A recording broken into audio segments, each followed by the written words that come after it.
Hello, welcome and good morning. I am Kim Rubin, Saul Price Fellow of the Tax Policy Center and Director of the State and Local Finance Initiative at the Urban Institute. And it is my great pleasure to welcome you here today to be part of a conversation we're going to be having about K-12 schools and the challenges they face as they have begun to or shortly going to open this year. This is part of a series of events we're hosting looking at the fiscal implications of COVID-19 on state and local governments. And we had an earlier event on the state of state budgets. Now we're moving to schools, and later on we're going to be talking about what the pandemic and the fiscal implications are for cities and counties. But first, schools. School districts are under immense pressure as we begin the new school year, trying to figure out if it is safe to return to their physical buildings, what the costs of distance learning are, and what trade-offs need to be considered. We were hoping by now to have some federal aid to help ease the challenges facing states and their school districts. But while the House HEROES Act included about $60 billion for K-12 education, and the Senate bill included about $70 billion, although most of it was targeted for building returns, we haven't seen any bills pass at the federal level. And indeed, the executive orders that the president released this weekend would actually move in the opposite direction, with the administration saying that some of the money that was already earmarked and under the CARES Act should be used to provide additional unemployment insurance to individuals.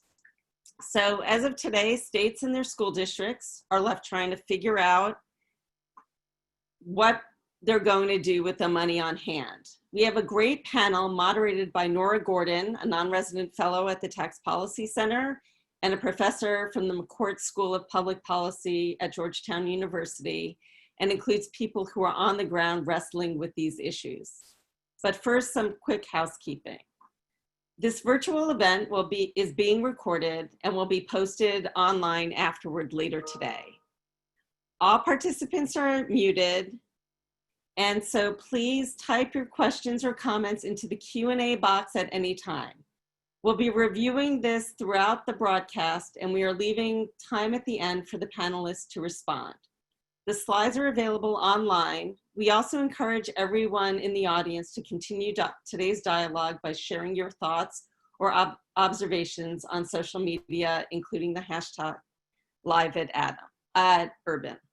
Thank you very much for joining us this morning, and I will turn it over to Nora. Thank you, Kim, for putting together this stellar group and setting the stage here. And welcome to everyone joining us today in the audience. It's great to see representation from such a range of policy areas, geography, and types of organizations. This speaks to the impact of this policy issue, and we think should make for some really interesting Q&A later in the event. So please do submit your questions and comments in the question box. Thank you to our very busy panelists for making time for this conversation. I'll be brief with my introductions, but you can read more about our panelists on the event website. Joining us today, we have two school district superintendents, Michael Hinojosa and Heidi Sipe. Superintendent Sipe leads the Umatilla School District in Umatilla, Oregon, and Superintendent Hinojosa leads the Dallas Independent School District. Both are members of the School Superintendents Association, AASA COVID-19 Recovery Task Force. So they've been working on these issues as they play out in their own districts and also beyond them. We're pleased to have Robin Lake with us today as well. Dr. Lake is the director of the Center on Reinventing Public Education, a nonpartisan research and policy analysis organization developing evidence-based solutions for K-12 public education. Since the spring, her center has been working to gather information from districts and states about their responses to COVID-19. And they have a new initiative called the Evidence Project to help disseminate accessible education research that's relevant to the current situation. Thank you all for being with us today. My first question is for Dr. Lake to help give us some national context. Your center has been gathering data from districts and states since the spring. Can you tell us about what patterns you're seeing? What are districts doing? How are they planning? What challenges are they facing?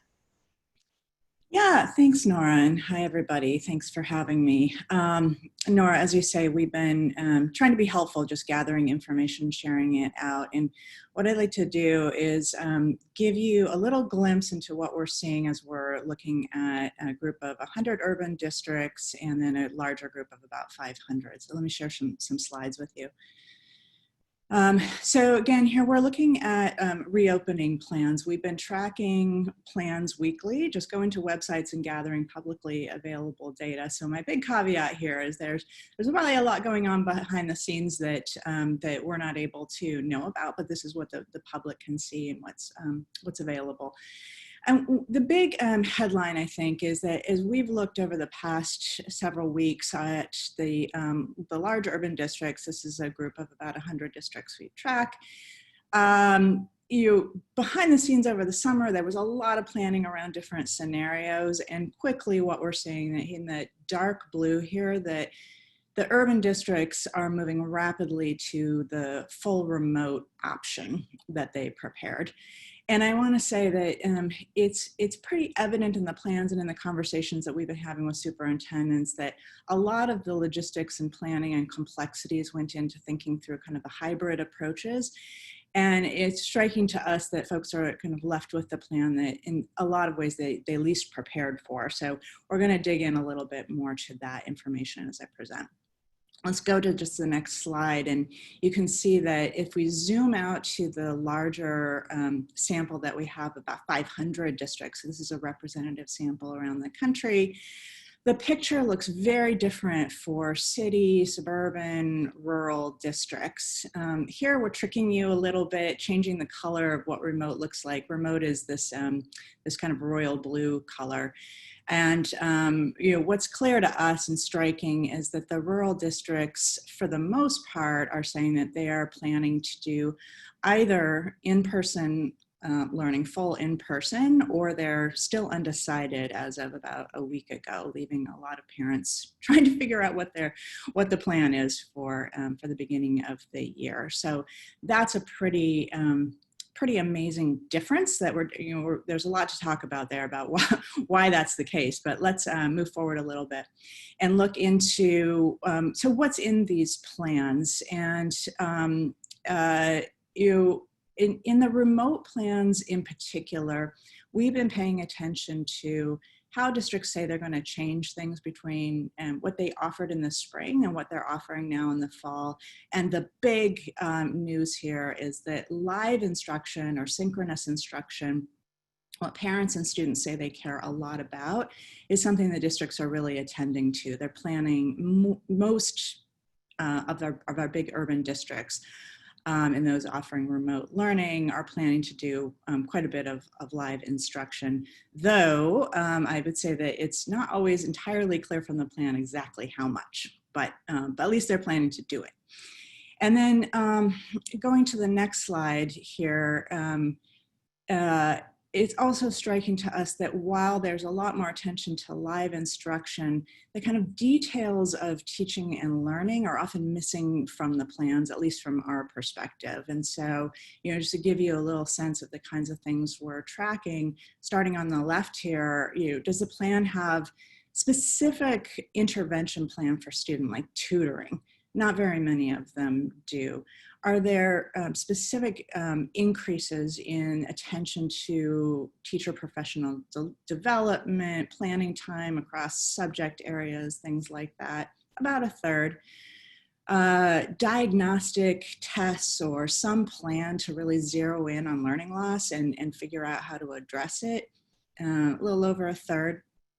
Teacher and student check-ins, things that we know can help with engagement and keeping kids on track, about half. And then attention to shifts in grading expectations and more attention to attendance taking, something that we saw a lot of districts kind of loosen up on in the spring. there's more attention to that in these plans, but still not a ton. So that's what we're going to be watching over the next month or so, is how these kinds of things develop. But this is a little worrisome to us on the remote plans. And then we'll just go on. The biggest thing that struck us when we looked at the plans was that the attention to detail and planning and supports for vulnerable populations was pretty vague. You know, in terms of prioritization for how to catch all kids up, but in particular kids with special needs, English learners who probably didn't get a lot of services that they were entitled to in the spring. Very, very little attention and discussion of students experiencing homelessness, foster youth, chronically absent kids, with pretty large populations in some of these districts. Racial equity is something that, you know, a number of plans mentioned, but then weren't very specific about how they were going to address.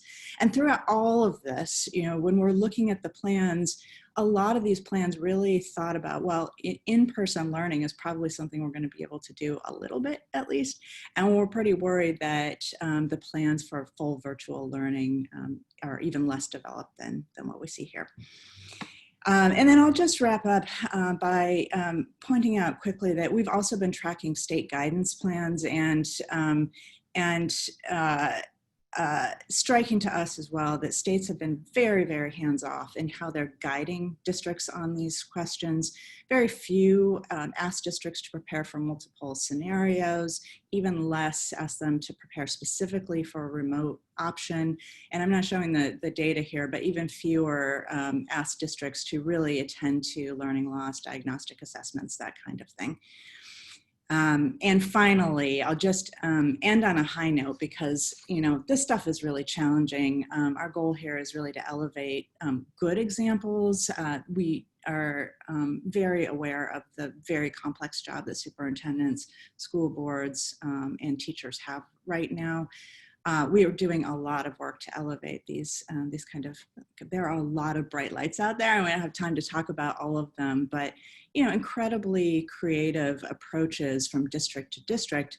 And our big push right now is we've got to figure out ways to scale these things up quickly to help districts learn from each other. And we're asking states to please step up and facilitate that as soon as possible.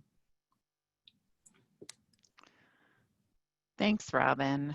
That is a lot for people to respond to.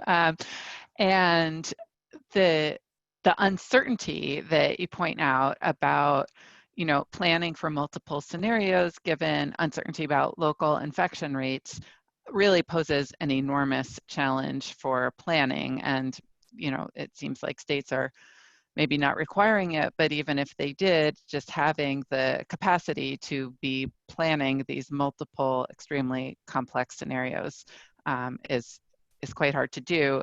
Superintendent Sipe, you've experienced this directly, planning for in-person instruction, piloting it with summer school, only to find yourself now in a hotspot and needing to reopen with a fully remote program in a rural location, which, as Robin was saying, is a bit unusual because of these challenges. So can you tell us how things have evolved in your district since the spring, what the student experience was like in the summer, and how you're planning for fall? Absolutely. Spring was really a time for us to focus on basic student needs.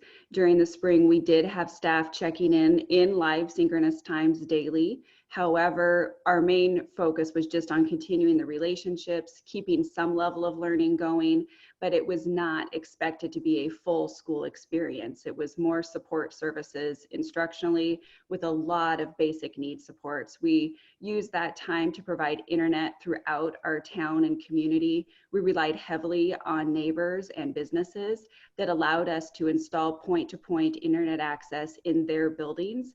And then that allowed us to provide neighborhood Wi-Fi.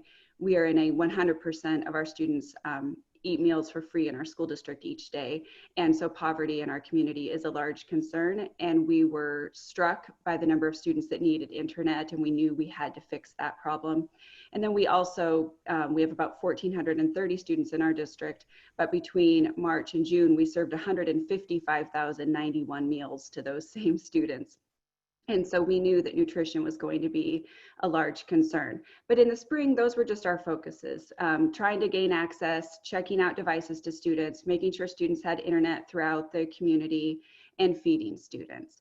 When we realized that we needed to prepare for continuing some level of change in model, we were fortunate, as Dr. Lake mentioned, not a lot of states provided guidance for multiple models, and Oregon did. And Oregon did a great job, I feel, of helping us understand that we needed to be ready to be very nimble, and we needed to have multiple plans in the works. And while those have still changed on me, I feel that I'm in better shape as a district than we would have been without some of that planning.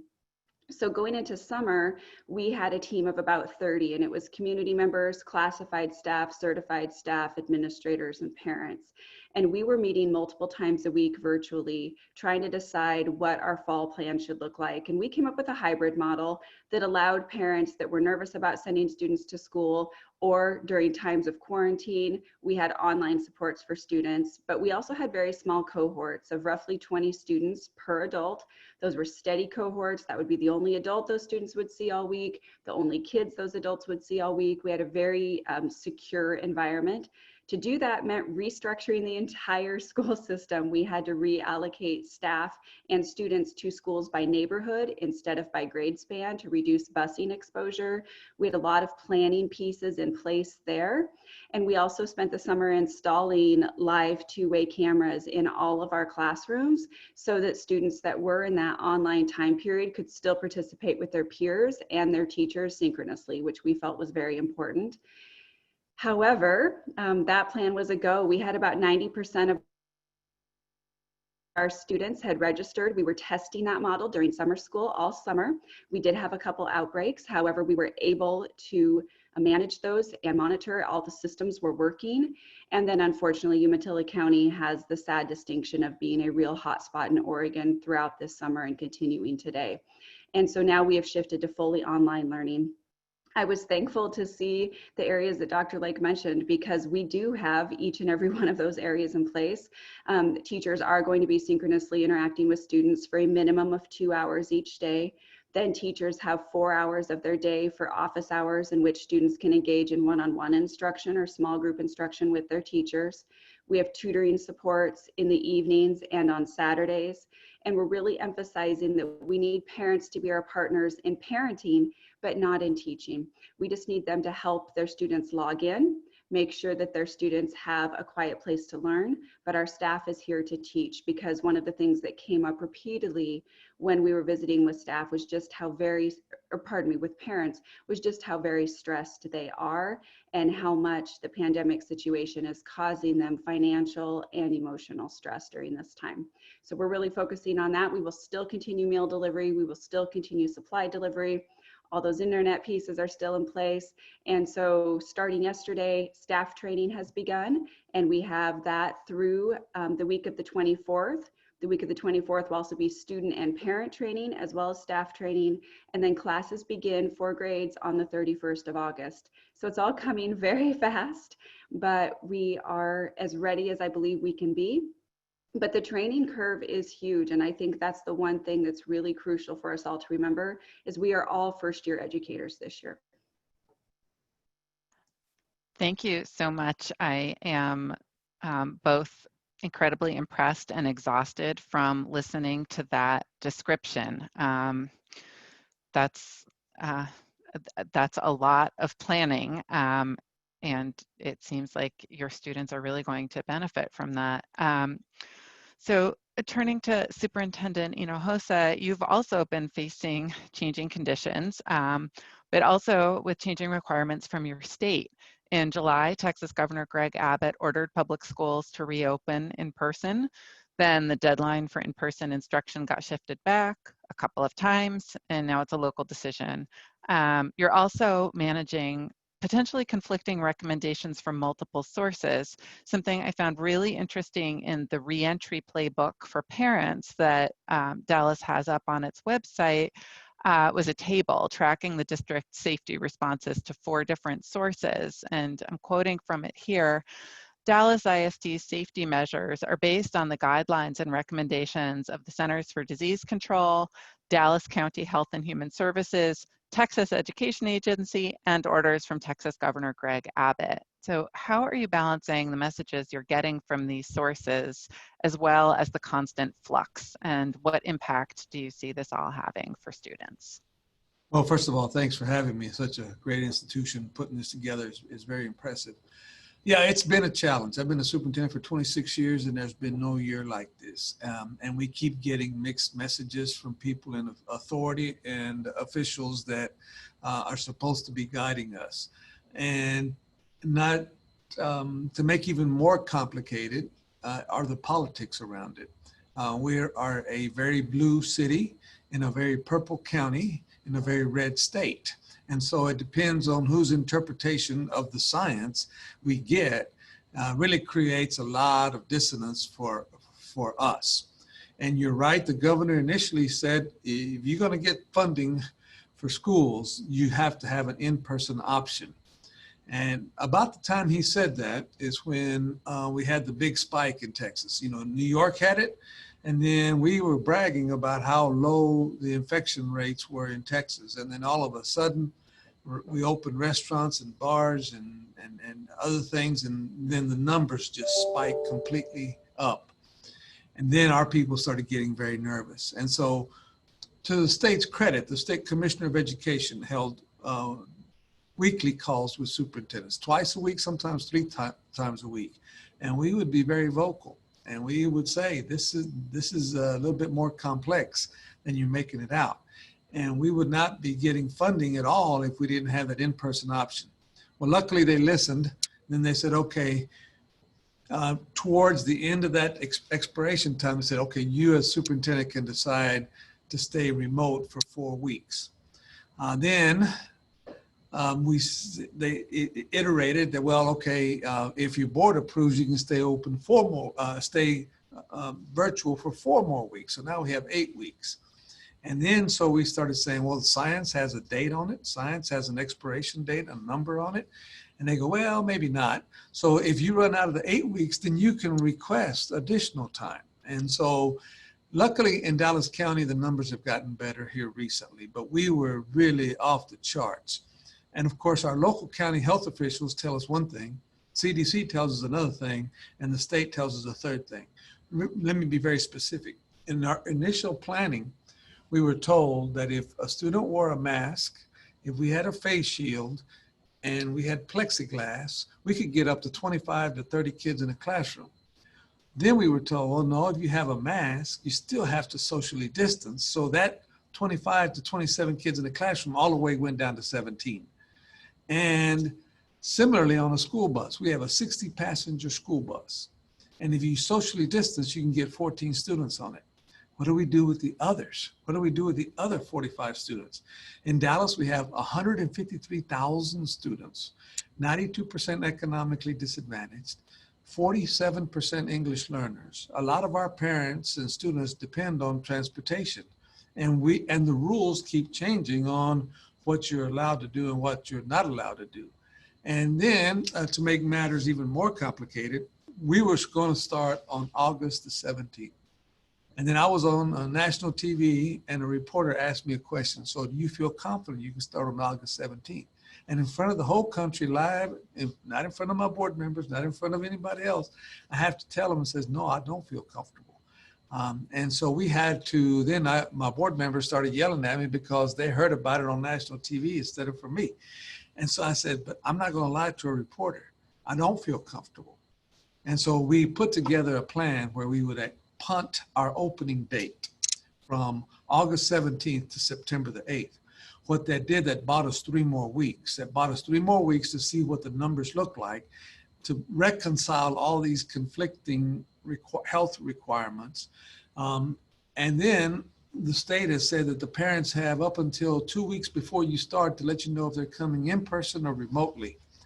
We're one of the few districts on your chart that hasn't said that we're coming 100% remotely, because my board members start yelling at me if I say that. We're going to wait and determine what the science tells us. But on 2 weeks before we start, the parents tell us, yes, they want in-person instruction or they want remote instruction.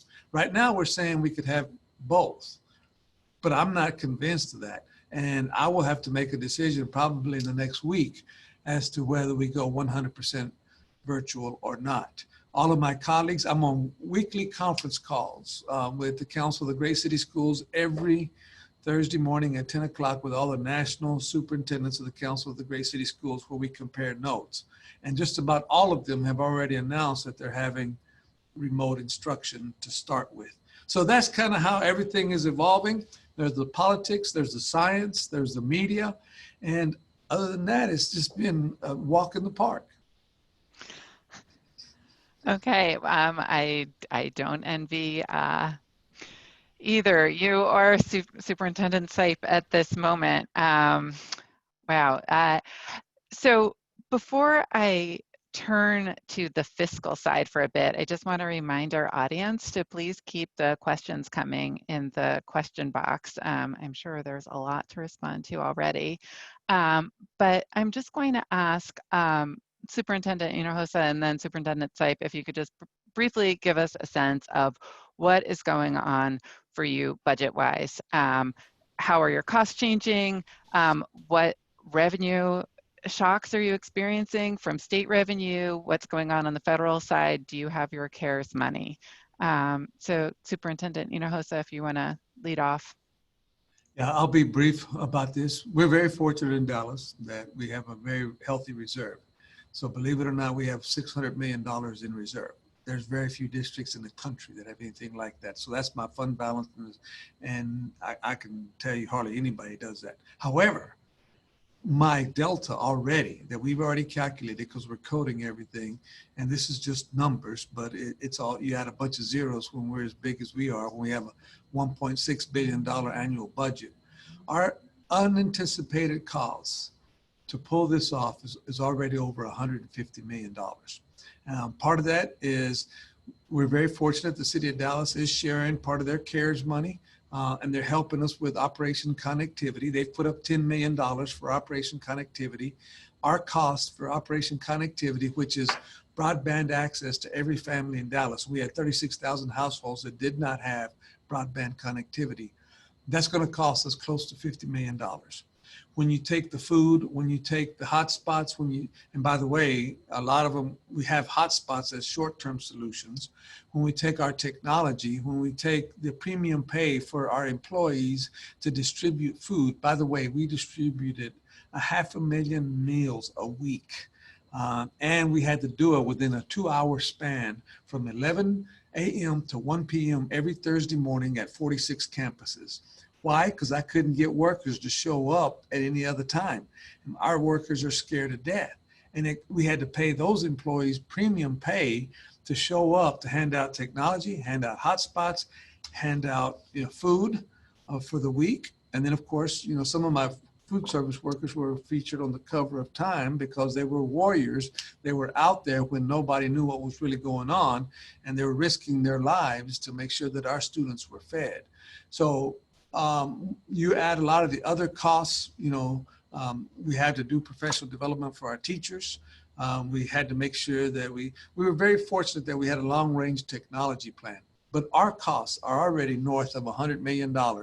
Luckily, we're coding this. You're right, CARES has passed, HEROES has not passed. HEROES will help us be whole, but the state's also in a predicament. The state is losing all revenue and they're losing sales tax. They're not losing property tax yet, but they've got a double whammy. And our commissioner used some of the federal funds to backstop the state so that wouldn't have to cut funding. We've been told that for this year, this fiscal year, we're going to be made whole. No promises have been made for next fiscal year. So I'll stop there and I'll be back with the next question. Okay, thanks. Superintendent Sipe, if you want to speak to the costs and revenues. Truly the very same concerns, the difference being that our CARES Act fund, we've received the allocation that we expect, but we have not yet received the dollars. And so we've spent as accordingly, but we're waiting for those funds to come in. Otherwise, same expenditure concerns, just on a different scale. And do you have any sense of what is holding up those dollars? From what I understand, there was some miscommunication about how those funds could be allocated with private schools. And so that caused some delay in trying to finalize those allocations at the state level. And let me add to that confusion. We were told we were going to get 61 million. We only got 31 million, and we got it 75%. And then of course, all federal funds are reimbursable. So we have to spend the money first, then submit our receipts, and then we get reimbursed. So that's another reason that Superintendent Sype mentioned that money's not on hand yet, because that's the way it works. Thank you. That's very helpful. I want to turn to something Dr. Lake mentioned earlier about special education as an extremely challenging issue for schools and for students and families. Dr. Lake, are you seeing anything looking different for fall from spring on this front? What do plans look like? What types of implementation challenges do you foresee? Mm-hmm. They're all over the map. So we've seen plans that have 2 lines about special populations, mentioning something like, all IEPs will be followed, that kind of thing, to plans that have 5 pages just on special education and how it will unroll. So it's all over the place. There's some creative stuff in there. There were a lot of plans to bring students back in person who had particular challenges and give them priority access to buildings and small group instruction. I think that was really important to see, something that a lot of other countries have followed in terms of a strategy. But again, some of that is out the window now that we're talking about all virtual scenarios. So remains to be seen whether things will be better than the spring. It's a pretty desperate situation for a lot of kids, however, and I know I'm sure that our superintendents on the panel feel that same urgency. One of the creative ideas that's just popping up within the last week or so is that some districts are thinking about, even though they're going all virtual, creating in-district pods for kids with special needs, homeless kids. And to the budget question, in a virtual scenario, there are a lot of staff in districts who don't really have a role in virtual learning. And so can we get those staff in person with the kids? Some districts are pulling janitors, special ed administrators, everybody, and anybody who's available to be able to help intervene with kids who need it most. Thank you. Okay, so I have one closing question that I'll allow each of our panelists to respond to before we turn to the Q&A. So please keep your questions coming. And that is simply, what do you need?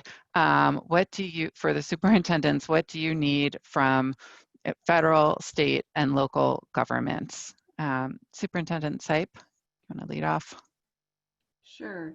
Federally, the additional funds that have been discussed would absolutely be helpful. I'd love to see the CARES funds come in, and also the HEROES Act funds come. Also, the support that has been occurring for continued broadband access is very important, and I think internet should be a common utility as expected as water. And I'm hoping that in every single community in America, if nothing good comes out of COVID, I hope that increased access to internet is one of the positives that will happen for our nation because of this. At the state level, the metrics have been clarified for us for guiding our reopening plans, and I'm thankful for those. I may not like the way the numbers fall on a daily basis, but I'm still thankful for the guidance because that does help us plan. And those state level metrics applied to the local and county levels are extremely beneficial, as are the expectations for planning. I think a lot of the pieces that have been mentioned about not neglecting certain types of students or certain groups of students are called out for very specifically in those planning requirements by our state. And I think that they are important and crucial call outs so that all of us, and this is big, it's very hard to juggle all the various needs. So it's really important to have those call out areas to remind us of each and every student during this time. Locally, I have been so fortunate that our community has been honestly over the top gracious. Our families are struggling, and there's no way to deny that, but they are also really deeply caring about their kids and willing to do whatever it takes to help their kids succeed. And so that continued partnership and support at the local level is appreciated. I have been very thankful for the willingness of our parents to really lead during this time and set the model for their students as learners. Thank you. Dr. Hinojosa, what do you need in Dallas? Well, I need three things. I need first thing I need is resources, and that was very well captured about what the liabilities are, what the expenses are, and I'm talking, when I say resources, I'm talking about broadband connectivity plus how do we backfill with everything that's facing us. Second thing I need is coherence. We need to have a coherent, solid message because this is trying enough as it is. And when we're dealing with people's two most prized possessions, their money and their children, and we're saying a lot of different things, the lack of coherence creates a lot of issues for people that become very emotional, justly so. And then the third thing I need is professionalism. I've been a superintendent for a long time, and when it snows in Texas, and it happens every now and then, all the media goes to all the highway intersections and shows all the cars spinning and spinning out of control. And so then every parent thinks that every road is like that all over the city of Dallas. Well, it's the elevated bridges that are like that, but that's all that's like that.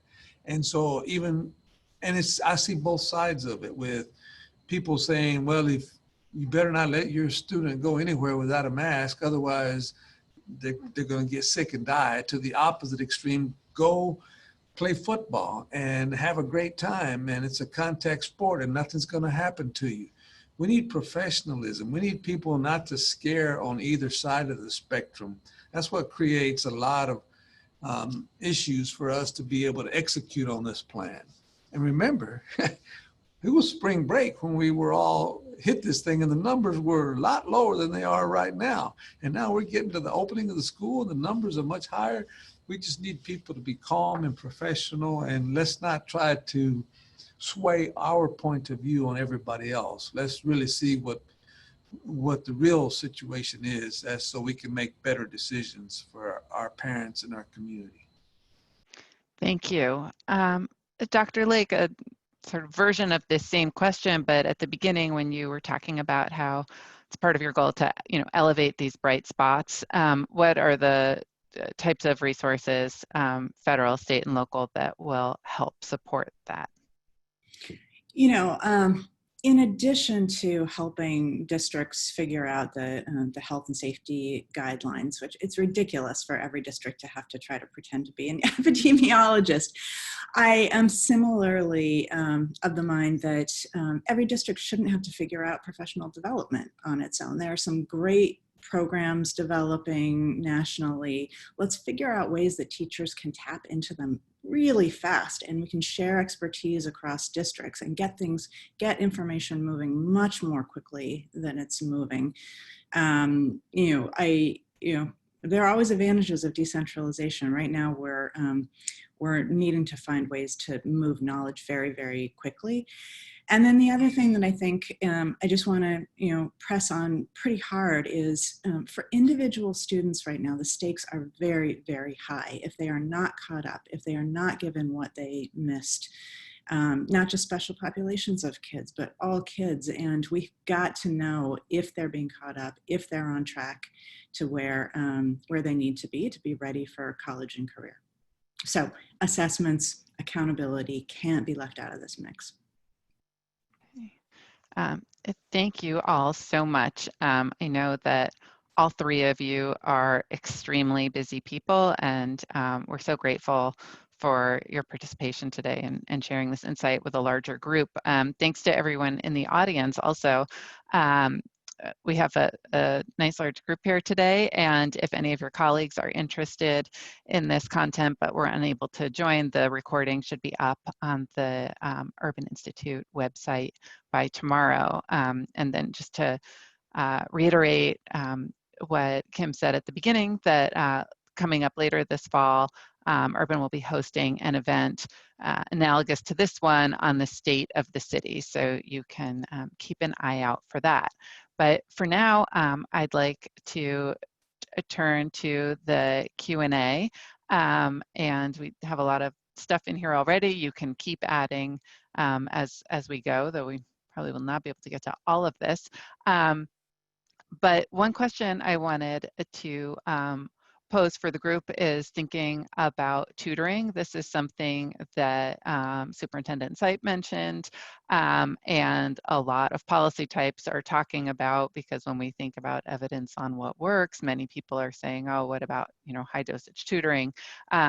So we were wondering if maybe Superintendent Sipe, if you want to lead off with talking a bit more about your tutoring plans for fall. Sure. So there's really a three-tiered approach to what we have in place for not only tutoring, but one-on-one instruction. The first priority is the office hours for the teachers. And so with each teacher having those 4 hours per day of office hour time, we are requesting a mix of one-on-one time and small group time, so that students that need that extra support can either be assigned to some of those hours or request some of those hours. In addition to that, our students with IEPs or other individualized learning needs are being provided specialized tutoring for their services from their same program providers during the school year. And then the third approach is that evenings and weekends tutoring. And we are using not only our classified staff, but also some college students from the local area. And we are working with our instructional coach, who usually helps all of our first 3 year within the first 3 years of their career teachers. He will actually be helping all of our classified and tutoring supports with training as well as monitoring of those sessions to make sure that the services being provided to students are of quality, and also that the same instructional practices we expect are actually in use.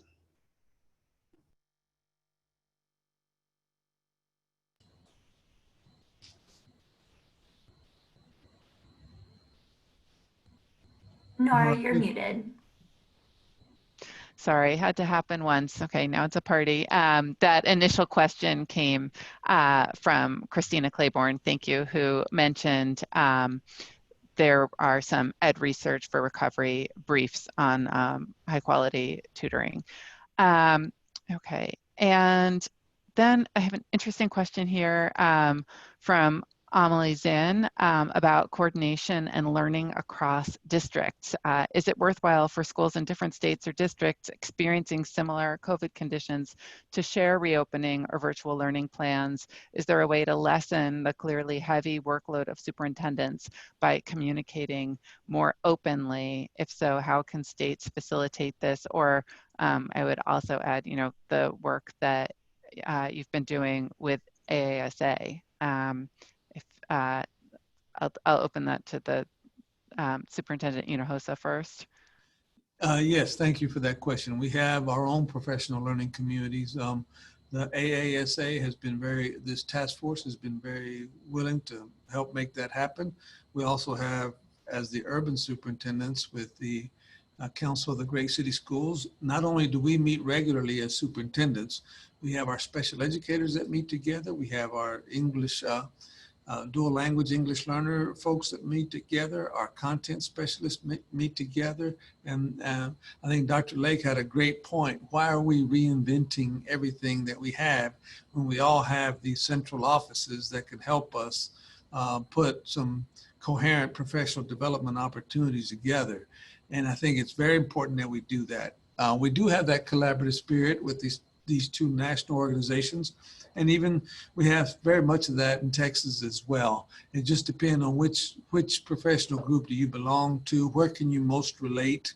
Are your students urban, are they rural, or somewhere in between as to what the needs that your teachers and staff members can have. And so it's very important to do, and we have some systems. We could do it better, and do it in a more robust manner, as Dr. Lake mentioned. But there are those opportunities out there. Thank you. I have a question from Megan Blanco about how the superintendents are planning to assess social emotional needs of students at the beginning of the school year. How does this connect to their plans for assessing academic needs? Are you making your own assessments, using existing ones? Maybe I'll start with Superintendent Sipe on that. Sure, I appreciate this question because I think until we recognize the socio-emotional needs of students, the academic needs are truly secondary. And so we have an early warning system in which we monitor students throughout every school year for attendance, behavior, and academic concerns. And then we identify which services may be in need and track and monitor the application of those services for each student throughout the school year. That same system is in place this year. We just have a different referral process. So in each of our parent landing pages for online learning, there are locations where they can seek support for students. Our same early warning system is in place, and our intervention providers, social workers, counselors, school resource officer, and care team provider, which is sort of a coordinator of all of those, are continuing to meet with students through the office hours approach and also through the front yard approach, where we are sending teams to homes to just check in on some of our kids that we know have had higher levels of need in the past. If they're not interacting with their care providers, we're sending a team to check in on them. And we did that last spring as well, and it was actually very well received because those are a lot of the same faces that students were used to seeing, but they were just afraid to reach out before. So we're trying to make sure that not only are we available for students and families who reach out, but also that we are connecting and making sure that we're initiating those contacts as well. I'd like to weigh in on that question as well. We have on both fronts. We had received a $7 million grant from the Wallace Foundation to do social emotional learning district-wide. And so we'd already trained our teachers. We had trained, starting to train our students. And we also have Big Thought, which is a local nonprofit that helps us with community members to help this. In addition to that, we have hired 58 mental health and social work professionals, because we know we have not seen our students since March, and the emotional trauma and the trauma-induced issues that they're going to face are going to be significant. And so our teachers are not equipped, even as much training as we've given them, to handle some of the trauma-induced issues that they have. From the academic side, you know, a lot of people in Texas, we're the godfathers of accountability, and everybody thinks that the state test is the be all end all. But we were very fortunate recently to go to the NWEA MAP testing, where we have testing at the beginning of the year, at the middle of the year, and at the end of the year. Well, we have middle of the year assessments where our students were performing. We don't have end of the year, but we will have beginning of the year this year. And so what we'll be able to identify is where are the biggest learning gaps, and therefore where can we provide academic support, where can we provide tutoring, which ones do we have the least contact with. In Dallas, we happen to have a rating system for our teachers. We know which ones add the most value, but some of them can do that well in person, but how well do they do that virtually? And so we will be looking at all those data points and then try to get some solutions along the way. So we're very fortunate that we recently went district-wide on our MAP test, and that'll give us some more diagnostic information to be able to provide support academically for our students. Now, just throw in the mix real quick that we pulled together a consensus panel on assessment experts to weigh in on the question of what kind of diagnostic assessments would be useful at the beginning of the year and throughout the year. And they provided some terrific guidance about the kind of SEL assessments that could be done in the first few weeks to kind of quickly triage supports for kids and then tightly integrate the SEL needs with the academic needs of kids. They have to go together hand in hand. So folks can find that on our website. Thank you. I'm going to pull together a bunch of separate but related questions that are basically about how communities can support schools, and this is something Superintendent Sipe talked about. So this ranges from questions about just, one, I have a question here from Maggie. Brennan, what are schools' most urgent short-term financial needs? How can non-governmental institutions, such as community development financial institutions, assist in those financial needs? And then also questions about support that's not financial, just what actions can community members who are not involved in the education system do to help support teachers and students during this time? And I think generally there's also questions, a lot of people think it should be easy for lots of people to jump in as volunteer tutors, but how do you kind of handle that type of outreach? And whoever wants to go first.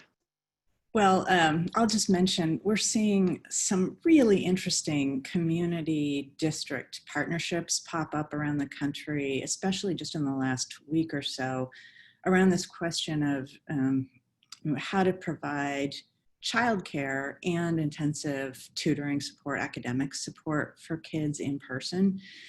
And that's where the mayor of San Francisco, a couple other mayors around the country have opened up community centers to create learning pods for kids. We're seeing something similar happen in Indianapolis, a number of cities where community leaders are saying, hey, we've got a church, we've got a YMCA, and we can create some opportunities, but doing it in partnership with the district is exciting and the district can provide the instruction and the support can be provided for kids who really need it. And in some cities like Oakland, the community has stepped up over the summer to just provide instruction for kids. Oakland Reach is doing virtual learning hubs and providing not only food support, financial support for families, but direct learning to catch kids up, which is pretty cool. Let me briefly weigh in. We had a very sophisticated number of industry partners that support our students in our P-TECH program and now our career institutes. Quite honestly, this has become very challenging because people are scared about coming in and helping our students in person. Virtually, if we have the connectivity, there are some supports they can give them. But this is one issue that we still haven't really vetted out very well. And that's something that we've just been focused on blocking and tackling and trying to get schools open. And these resources are very valuable. And how do we manage them? And how do we not waste people's time when they really want to help? That's one thing that we're actually struggling with quite a bit in Dallas. I think taking a more personal approach with friends and neighbors is really important as well. When we were first talking about adverse childhood experiences and the impacts of trauma with students, we asked everyone in our community to take the ACEs survey and also to look at what resiliency factors look like. And we did a day-by-day resiliency task where we asked everyone in our community to really think about how to build resiliency and positivity in students. We're asking those same types of things now. So we're asking neighbors to check in on each other. We're asking adults to have conversations with the children in their life about what they're learning in school and to show interest in their learning. We're asking them to participate in some of their learning activities and to really show students that this is a time of importance and it's a time of, we're making history. So could we stop with the stress for the kids and just focus on what they actually need and focus on helping them understand how unique this time is and how we can really form relationships to help each other through it. Because a lot of the needs that we have from community members are not financial, they're emotional and they're support, and that's what our kids need the most right now. And that's what everyone in our community is capable of in some way. Thank you. I have a question here from Victoria about how are districts handling education for English as a second language students and communicating with parents and caregivers who have limited proficiency in English? I'll weigh in because we have 47% of our students are English learners. And we have a fabulous dual language program where students acquire 2 languages and become literate in 2 languages. and we don't want them to lose their first language. This has been a challenge. Luckily, we have a great partnership with Univision and Telemundo, and they support us with videos and opportunities for some of our families who may not have connectivity at home while we're trying to solve that problem. But I also have to be honest with you, even in our very robust dual language program, which, by the way, our English learners are way outperforming our other student groups in Dallas. And that's one of the reasons that our achievement is going so well. But it is much more difficult in this remote setting. Language acquisition is very complex anyway. It's not like we just go do Rosetta Stone and you're going to become competent. And so this has been a challenge in this environment, and we're worried about all the gains that we've made. And in fact, I've gotten some feedback from some, because we have white students and African-American students who are acquiring a second language, and if they don't have support on individual opportunities, then it's hard to maintain the progress. And so, and for us, you know, we have 70,000 English learners. I mean, that's more students than San Francisco Unified has. And so the scale of this is important. And so we're working through it, but that's why we need to see our children as soon as possible so that we can figure out, you know, what loss we've had and how we can catch back up. Agreed. We also have a large second language learner population. We're the second highest percentage in the state of Oregon. And we also have dual language. And the one thing that I believe we have to remember is it's a privilege for some of our families to join a dual language program, but it's a necessity for our English language learners. And so we're really talking to our families in the dual language program whose native language is English, and emphasizing to them how important it is that their students stick through that process during this time, because we want to make sure that we are truly building bilingual citizens in our community, and it does take additional effort. Thank you. I want to share one comment that's not a question here. Just sharing, well, there is a question, but I'm not going to let you answer it because we're running out of time. But it was a question about learning needs of students with high incidence disabilities.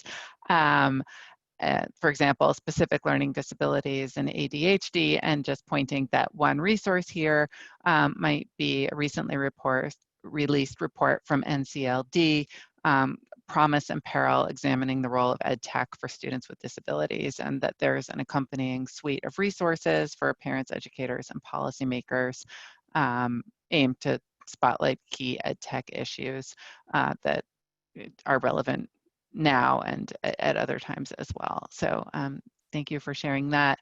You know, in closing, I guess I would say one other, I'm just looking at there's a lot of questions here. One common one is about how districts are prioritizing, if you're thinking about being in person, you know, how you're prioritizing different ages, or thinking about if you can't have everyone, how are you making decisions about who's where, when? Yeah, I'll briefly deal with that one. The younger students need more in-person opportunities. In fact, our state has allowed us to have high school students be at home more than elementary students. And so, and also then you need to prioritize special needs students, as we've talked about, and English learners, and especially the medically fragile.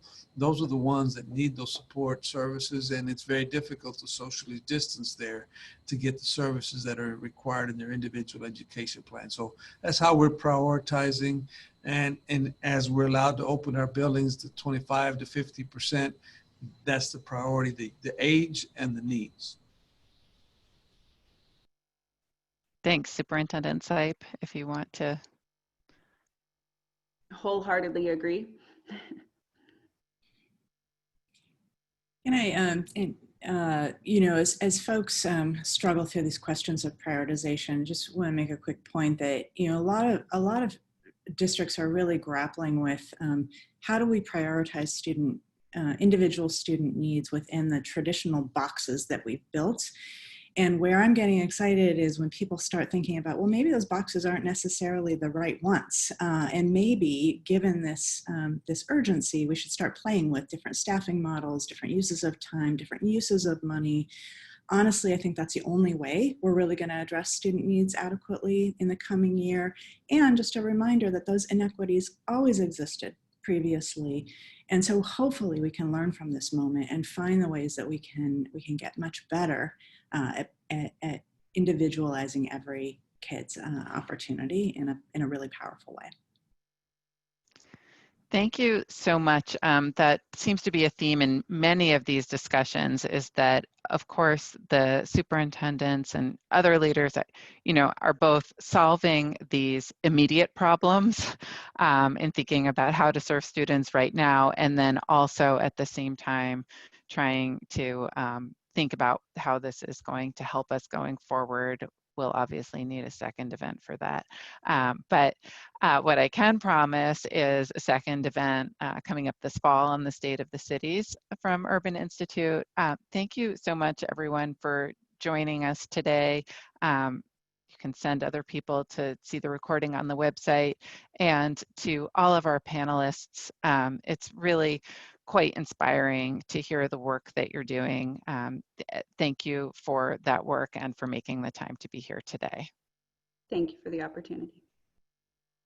Thank you. Thank you.